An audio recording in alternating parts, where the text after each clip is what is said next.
When political results surprise people, there are usually two explanations. Voters changed their minds or something else must have interfered.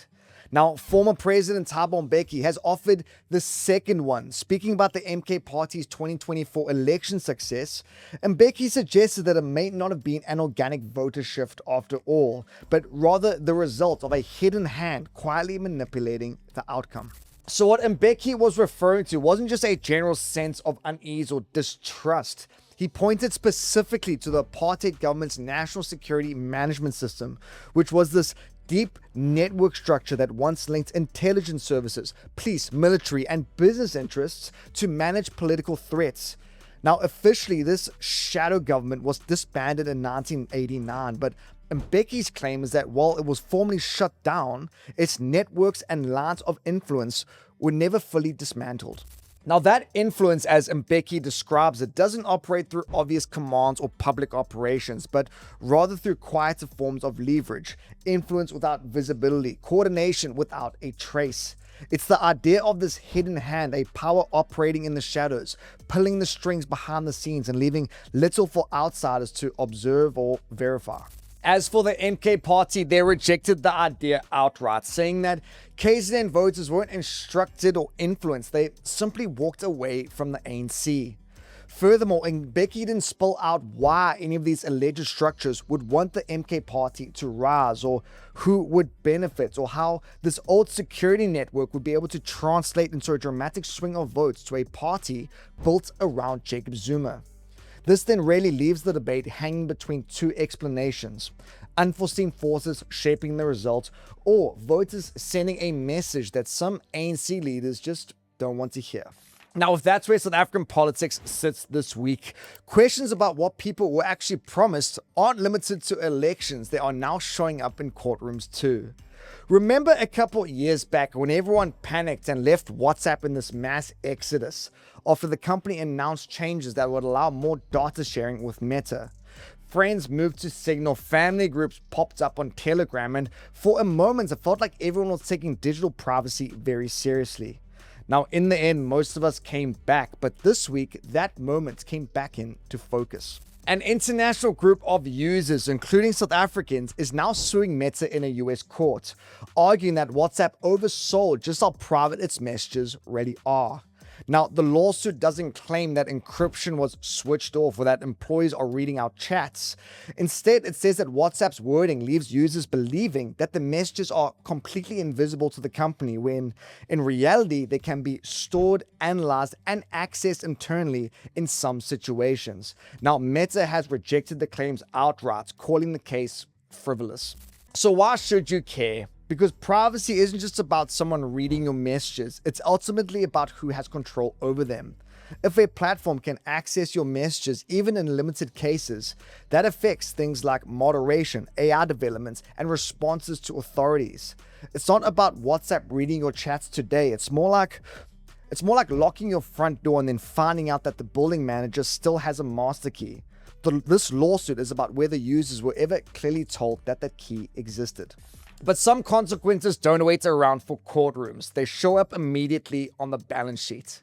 MTN's share price slipped this past week, and not because your signal dropped, but because the part of MTN that you never think about is back in the firing line. The issue here is Iran, where MTN owns 49% of the country's second largest mobile network, Irancell. Now, during those recent protests, Iranian authorities ordered networks to shut down local communications. And when Irancell's local CEO didn't act fast enough, he was removed without MTN being told. Now, as it goes with Murphy's Law, this is exactly the situation that MTN has been trying to leave behind. You see, Iran is the last Middle Eastern market still on its books after years of trying to exit high-risk countries. But US sanctions have trapped the investment. MTN can't sell it and it can't move money out.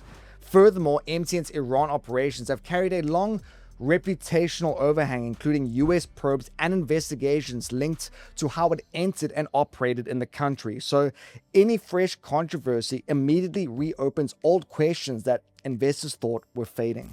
So with all that in mind, for investors, the uncertainty never really disappears. Even when Iran isn't central to MTN's strategy anymore, it still drags on the share price because Hey, political risk doesn't need to be big to be expensive.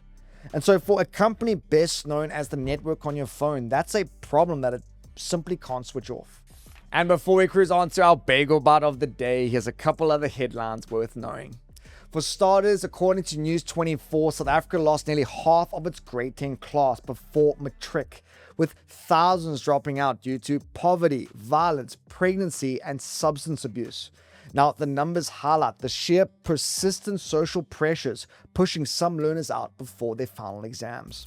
South Africa's communications regulator, ICASA, has introduced new rules forcing unused mobile data to roll over instead of expiring. Now, networks like MTN and Vodacom warn that these changes could push prices higher.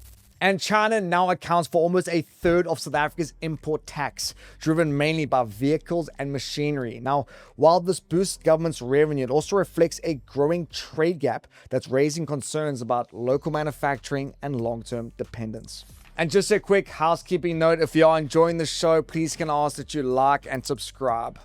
It's the only way we grow. Also, you can join our awesome community, the Bagel Community Broadcast channel on Instagram or on YouTube under the Post tab. This is where we share behind the scenes stuff, trivias, and sometimes ask for your input on the show. And so if you'd like to help shape the show and the news we cover, that's the place to do it. Get involved. And on to our bagel bite of the day. Let's see what you got. The question is, which planet in our solar system has the longest year? Is it A, Saturn, B, Neptune, or C, Uranus? Bonus points if you know how long it is. Most people think that South Africa ends where the sand meets the sea, but that's not correct. In reality, there's an invisible line out in the ocean where you actually enter South African territory, and once you cross it, different rules suddenly apply. So under international law, specifically the United Nations Convention on the Law of the Sea, countries control the ocean in layers. So the first is territorial waters. So from the coastline out to about 12 nautical miles, that stretch of sea falls under South African sovereignty. So same laws, same authority. If something illegal happens there, it's treated much like it happened on land. Now beyond that is the big one, the exclusive economic zone, which runs out 200 nautical miles. Now, South Africa doesn't own the water itself, but it does control what is taken from it. Fishing, oil, gas, minerals, all of it requires South Africa's permission.